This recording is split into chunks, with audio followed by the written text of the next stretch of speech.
दैनिक Bible पठन दिन 36। पुराना नियम, जॉब 35, जॉब 36, जॉब 37। एलीहू कहता चला गया, वो बोला, अय्यूब, ये तेरे लिए कहना उचित नहीं कि मैं अय्यूब परमेश्वर के विरुद्ध न्याय पर है।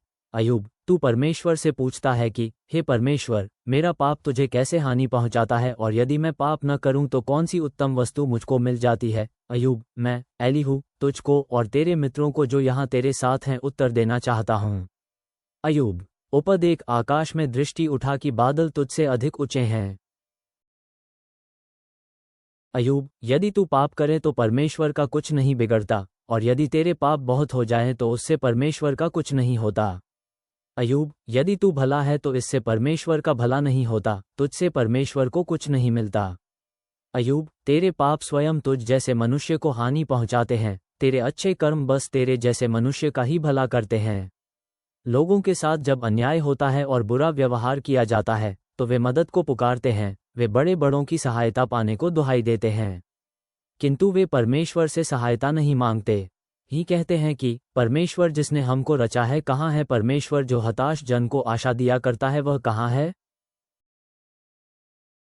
वे ये नहीं कहा करते कि परमेश्वर जिसने पशु पक्षियों से अधिक बुद्धिमान मनुष्य को बनाया है वह कहाँ है, किंतु बुरे लोग अभिमानी होते हैं, इसलिए यदि वे परमेश्वर की सहायता पाने को दुहाई दें तो उन्हें उत्तर नहीं मिलता है। ये सच है कि परमेश्वर उनकी व्यर्थ की दुहाई को नहीं सुनेगा। सर्वशक्तिशाली परमेश्वर उन पर ध्यान नहीं देगा।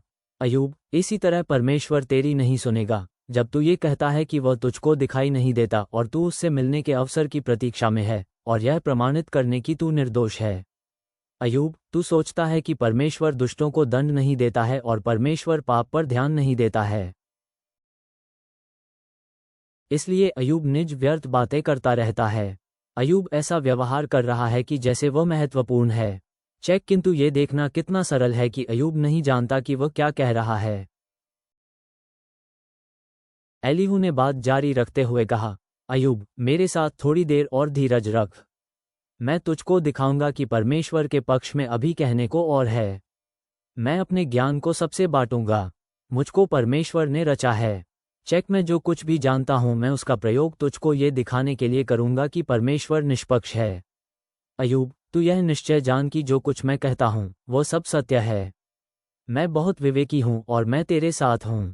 परमेश्वर शक्तिशाली है किंतु वो लोगों से घृणा नहीं करता है। परमेश्वर सामर्थी है और विवेकपूर्ण है। परमेश्वर दुष्ट लोगों को जीने नहीं देगा और परमेश्वर सदा दीन लोगों के साथ खराब व्यवहार करता है। वे लोग जो उचित व्यवहार करते हैं परमेश्वर उनका ध्यान रखता है। वह राजाओं के साथ उन्हें सिंहासन देता है और वे सदा आदर पाते हैं। किंतु यदि लोग दंड पाते हों और बेड़ियों में जकड़े हों, यदि वे पीड़ा भुगत रहे हों और संकट में हो, तो परमेश्वर उनको बताएगा कि उन्होंने कौन सा बुरा काम किया है। परमेश्वर उनको बताएगा कि उन्होंने पाप किए हैं और वे अहंकारी रहे थे। परमेश्वर उनको उसकी चेतावनी सुनने को विवश करेगा। वो उन्हें पाप करने को रोकने का आदेश देगा। यदि वे लोग परमेश्वर की सुनेंगे और उसका अनुसरण करेंगे तो परमेश्वर उनको सफल बनाएगा। किंतु यदि वे लोग परमेश्वर की आज्ञा नकारेंगे तो वे मृत्यु के जगत में चले जाएंगे, वे अपने अज्ञान के कारण मर जाएंगे। ऐसे लोग जिनको परवाह परमेश्वर की वे सदा कड़वाहट से भरे रहे हैं। यहाँ तक कि जब परमेश्वर उनको दंड देता है वे परमेश्वर से सहारा पाने को विनती नहीं करते। ऐसे लोग जब जवान होंगे तभी मर जाएंगे। वे अभी भ्रष्ट लोगों के साथ शर्म से मरेंगे। किंतु परमेश्वर दुख पाते लोगों को विपत्तियों से बचाएगा। परमेश्वर लोगों को जगाने के लिए विपदाएं भेजता है ताकि लोग उसकी सुने। अय्यूब, परमेश्वर तुझको तेरी विपत्तियों से दूर करके तुझे सहारा देना चाहता है। परमेश्वर तुझे एक विस्तृत सुरक्षित स्थान देना चाहता है और तेरी मेज पर भरपूर खाना रखना चाहता है। किंतु अब अय्यूब, तुझे वैसा ही दंड मिल रहा है जैसा दंड मिला करता है दुष्टों को। तुझको परमेश्वर का निर्णय और खरा न्याय जकड़े हुए है। अय्यूब, तू अपनी नकेल धन दौलत के हाथ में न दे कि वह तुझसे बुरा काम करवाए। अधिक धन के लालच से तू मूर्ख मत बन। तू ये जान ले कि अब न तो तेरा समूचा धन तेरी सहायता कर सकता है और न ही शक्तिशाली व्यक्ति तेरी सहायता कर सकते हैं। तू रात के आने की इच्छा मत कर जब लोग रात में छिप जाने का प्रयास करते हैं। वे सोचते हैं कि वे परमेश्वर से छिप सकते हैं। अय्यूब, बुरा काम करने से तू सावधान रह। तुझ पर विपत्तियां भेजी गई हैं ताकि तू पाप को ग्रहण न करे। देख, परमेश्वर की शक्ति उसे महान बनाती है। परमेश्वर सभी से महानतम शिक्षक है। परमेश्वर को क्या करना है, कोई भी व्यक्ति सको बता नहीं सकता। कोई भी उससे नहीं कह सकता कि परमेश्वर तूने बुरा किया है।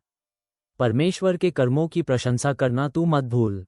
लोगों ने गीत गाकर परमेश्वर के कामों की प्रशंसा की है। परमेश्वर के कर्म को हर कोई व्यक्ति देख सकता है। दूर देशों के लोग उन कर्मों को देख सकते हैं। ये सच है कि परमेश्वर महान है। उसकी महिमा को हम नहीं समझ सकते हैं। परमेश्वर के वर्षों की संख्या को कोई गिन नहीं सकता। परमेश्वर जल को धरती से ऊपर उठाता है और उसे वर्षा के रूप में बदल देता है। परमेश्वर बादलों से जल बरसाता है और भरपूर वर्षा लोगों पर गिरती है। कोई भी व्यक्ति नहीं समझ सकता कि परमेश्वर कैसे बादलों को बिखराता है और कैसे बिजलियां आकाश में कड़कती हैं। देख, परमेश्वर कैसे अपनी बिजली को आकाश में चारों ओर बिखेरता है और कैसे सागर के गहरे भाग को ढक देता है। परमेश्वर राष्ट्रों को नियंत्रण में रखने और उन्हें भरपूर भोजन देने के लिए इन बादलों का उपयोग करता है। परमेश्वर अपने हाथों से बिजली को पकड़ लेता है और जहां वह चाहता है वहां बिजली को गिरने का आदेश देता है। गर्जन, तूफान के आने की चेतावनी देता है। यहां तक कि पशु भी जानते हैं कि तूफान आ रहा है। हे अय्यूब, जब इन बातों के विषय में मैं सोचता हूँ, मेरा हृदय बहुत जोर से धड़कता है। हर कोई सुनो, परमेश्वर की वाणी बादल की गर्जन जैसी सुनाई देती है। सुनो गरजती हुई ध्वनि को जो परमेश्वर के मुख से आ रही है। परमेश्वर अपनी बिजली को सारे आकाश से होकर चमकने को भेजता है। वो सारी धरती के ऊपर चमका करती है। बिजली के कौंधने के बाद परमेश्वर की गर्जन भरी वाणी सुनी जा सकती है। परमेश्वर अपनी अद्भुत वाणी के साथ गरजता है।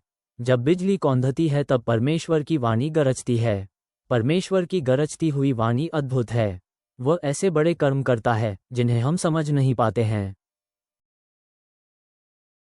परमेश्वर हिम से कहता है, तुम धरती पर गिरो, और परमेश्वर वर्षा से कहता है, तुम धरती पर जोर से बरसो। परमेश्वर ऐसा इसलिए करता है कि सभी व्यक्ति जिनको उसने बनाया है जान जाए कि वह क्या कर सकता है।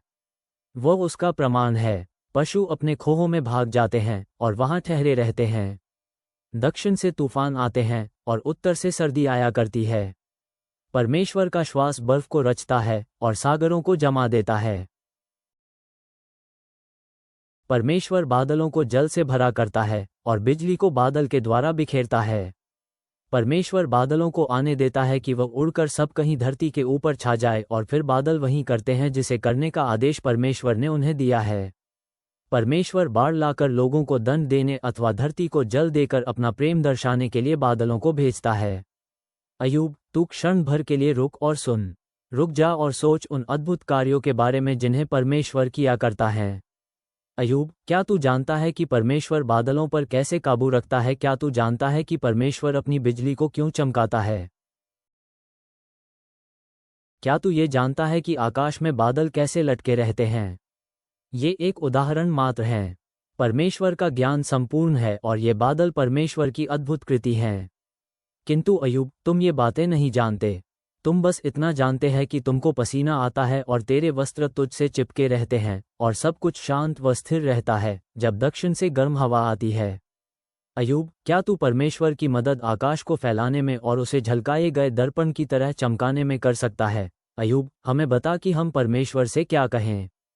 हम उससे कुछ भी कहने को सोच नहीं पाते क्योंकि हम पर्याप्त कुछ भी नहीं जानते।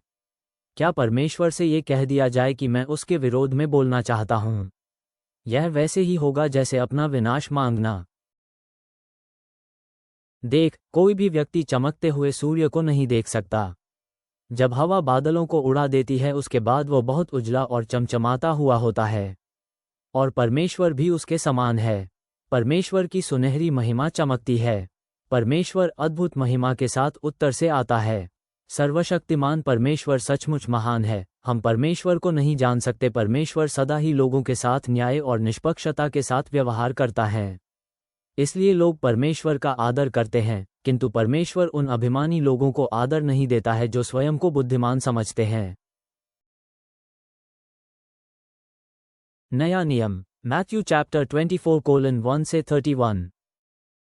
मंदिर को छोड़कर यीशु जब वहां से होकर जा रहा था तो उसके शिष्य उसे मंदिर के भवन दिखाने उसके पास आए।